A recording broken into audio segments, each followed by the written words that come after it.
해시태그 붉은 방의 계약. 여러분, 오늘 들려드릴 이야기는 한 평범한 여성이 경험한 끔찍한 진실에 관한 것입니다. 국가라는 거대한 시스템 뒤에 숨겨진 어둠, 그리고 한번 맺어진 계약은 절대 끊을 수 없다는 공포스러운 현실.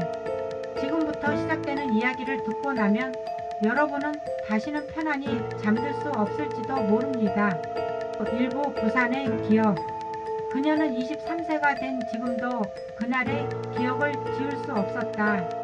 고등학교 3학년 대학 입시를 앞둔 그 무렵, 친구들과 함께 찾아간 부산의 한 종합병원 지하실. 그들이 찾은 것은 단순한 아르바이트였다고 생각했다. 시체 닦는 일이래. 시급이 좋다던데. 친구의 말에 반신반의하며 따라갔던 그 어둠 속으로 나는 그때를 기억한다.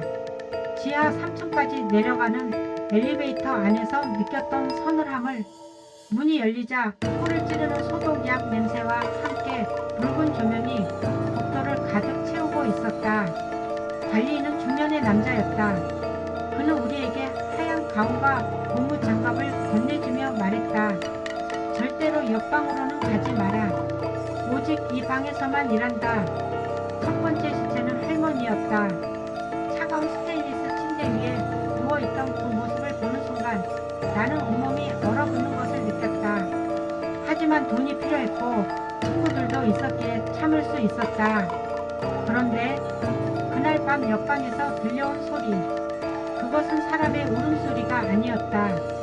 마치 무언가가 벽을 긁어대는 소리 같기도 하고 누군가가 목을 졸리며 내는 소리 같기도 했다. 그 소리를 듣는 순간 나는 도망치고 싶었다. 하지만 발이 움직이지 않았다. 마치 누군가가 나를 그 자리에 묶어놓은 것처럼. 그 서울로 올라온 직장인. 10년이 흘렀다. 나는 서울의 작은 회계 사무소에서 일하는 평범한 직장인이 되었다. 부산에서의 그 기억은 악몽 속에서나 떠오르는 과거의 일이라고 생각했다. 그런데 그날 운명은 다시 나를 찾아왔다. 오후 3시쯤이었을까? 회사 지하실에 자료를 가지러 내려갔는데 갑자기 모든 전등이 나가버렸다. 정전인 줄 알고 휴대폰 손전등을 켰는데 붉은 비상등이 켜졌다. 그 순간 나는 온몸에 소름이 돋았다. 이 붉은 조명을 나는 10년 전에 본 적이 있었다. 복도 끝에서 누군가의 발걸음 소리가 들려왔다. 탁탁탁. 일정한 간격의 구두 소리. 하지만 아무도 보이지 않았다. 나는 뒤돌아 계단으로 향했지만 문이 열리지 않았다. 손잡이를 아무리 돌려도 꼼짝도 하지 않았다. 마치 누군가가 바깥에서 막고 있는 것 같았다. 그때였다. 복도 끝에서 하얀 그림자가 움직이는 것을 봤다. 천천히, 아주 천천히 내 쪽으로 다가오고 있었다. 고아란 계약서. 탕비실로 피했다. 하지만 그곳에서 나를 기다리고 있던 것은 더욱 끔찍한 광경이었다. 탁자 위에 깔끔하게 정리되어 있는 하얀 거즈와 앞치마. 10년 전 부산 병원에서 입었던 그것과 똑같았다. 그리고 그 옆에는 대한민국 국가기록원이라는 도장이 선명하게 찍힌 서류가 놓여 있었다. 나는 떨리는 손으로 그 서류를 집어들었다. 염의 증인 계약서.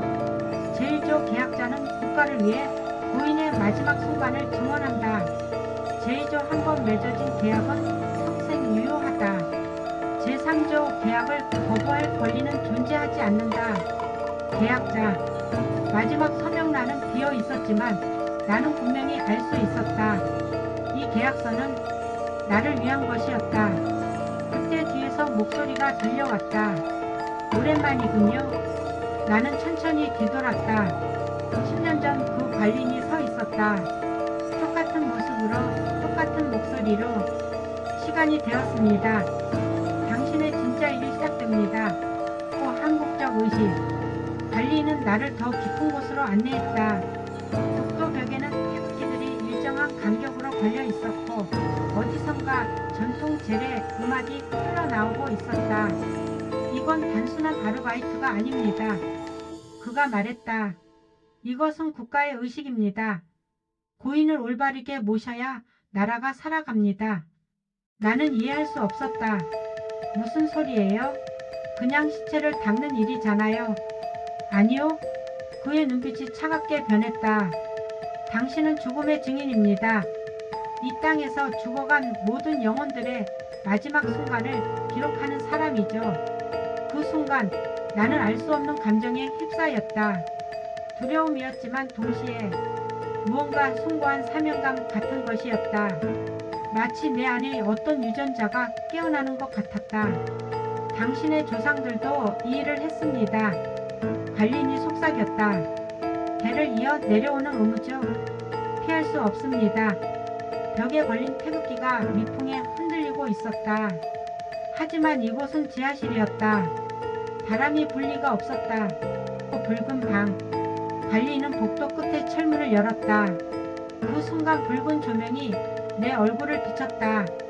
10년 전 그 방이었다. 하지만 이번엔 달랐다. 방 한가운데에는 커다란 태극기가 걸려 있었고 그 아래로는 스테인리스 침대들이 일렬로 놓여 있었다. 각 침대 위에는 하얀 천으로 덮인 형태들이 누워 있었다. 모두 이미 깨끗하게 닦여진 상태였다. 이 방을 거쳐간 이들이 있었기에 지금의 나라가 있습니다. 관리인의 목소리가 방 안에 울려 퍼졌다. 그리고 당신이 그들의 마지막 증인이 될 것입니다. 나는 뒷걸음질했다. 싫어요. 나는 그냥 평범하게 살고 싶어요. 하지만 철문은 이미 닫혀 있었다. 손잡이를 아무리 돌려도 열리지 않았다. 도망칠 수 없습니다. 관리인이 말했다. 당신은 이미 선택받은 사람입니다. 그때 침대들에서 무언가 움직이는 소리가 들려왔다. 하얀 천 아래에서 무언가가 꿈틀거리고 있었다. 1010원. 관리인은 첫 번째 침대로 다가갔다. 그리고는 하얀 천을 조심스럽게 걷어냈다. 그 아래에는 내가 한 번도 본 적 없는 노인이 누워 있었다. 하지만 이상했다. 그의 눈은 감겨있지 않았다. 똑바로 천장을 응시하고 있었다. 먼저 눈을 감겨줍니다. 관리인이 부드럽게 고인의 눈꺼풀을 내렸다. 그 다음 거즈로 얼굴을 정성스럽게 닦아줍니다. 그의 손놀림은 마치 춤을 추는 것 같았다. 하지만 그 순간 고인의 손가락이 미세하게 움직였다. 나는 비명을 지르려 했지만 목소리가 나오지 않았다. 놀라지 마세요. 관리인이 평온하게 말했다. 죽음과 삶의 경계에서는 이런 일이 자주 일어납니다. 그는 계속해서 고인을 돌보았다. 마지막으로 태극기 앞에서 깊게 절을 했다. 이제 당신 차례입니다. 그가 나에게 하얀 거즈를 건네며 속삭였다. 당신은 이제 한국의 증인입니다. 거역할 수 없습니다. 나는 그 거즈를 받을 수밖에 없었다. 마치 보이지 않는 힘이 내 손을 조종하는 것 같았다. 또 애국과 공포. 두 번째 침대로 다가섰다. 떨리는 손으로 하얀 천을 걷어내자 젊은 여성이 누워 있었다. 나와 비슷한 나이. 왜 이렇게 젊은 사람이? 질문하지 마세요. 관리인의 목소리가 차갑게 울렸다. 그냥 하세요. 나는 거즈를 물에 적셨다. 차가운 물이 손끝을 스쳤다. 그리고는 그 여성의 얼굴에 거즈를 댔다. 차가웠다. 너무나 차가웠다. 하지만 이상하게도 내 마음속에는 무언가 뜨거운 감정이 솟아오르고 있었다. 벽에 걸린 태극기를 보니 갑자기 눈물이 났다. 이 나라를 위해, 이 땅을 위해 누군가는 해야 하는 일이라는 생각이 들었다. 맞습니다. 관리인이 내 마음을 읽은 듯 말했다. 이것이 애국입니다. 죽음 앞에서도 마지막까지 나라를 섬기는 것. 나는 계속해서 그 여성의 얼굴을 닦았다. 공포와 애국심이 뒤섞인 기묘한 감정 속에서 나는 내가 누구인지 잊어가고 있었다. 마지막으로 태극기 앞에서 절을 했을 때 나는 완전히 다른 사람이 되어 있었다. 포터 없는 계약. 의식이 끝나는 순간이었다. 갑자기 형광등이 켜지고 붉은 조명이 사라졌다. 나는 다시 회사 지하실에 서 있었다. 모든 것이 원래대로 돌아온 것 같았다. 스테인리스 침대도 태극기도 관리인도 사라져 있었다. 하지만 내 손에는 여전히 하얀 거즈가 들려 있었다. 축축하게 젖은 거즈가. 나는 그것을 버리려 했다. 하지만 손이 움직이지 않았다. 마치 그 거즈가 내 손에 달라붙어 있는 것 같았다. 그때 어디선가 목소리가 들려왔다.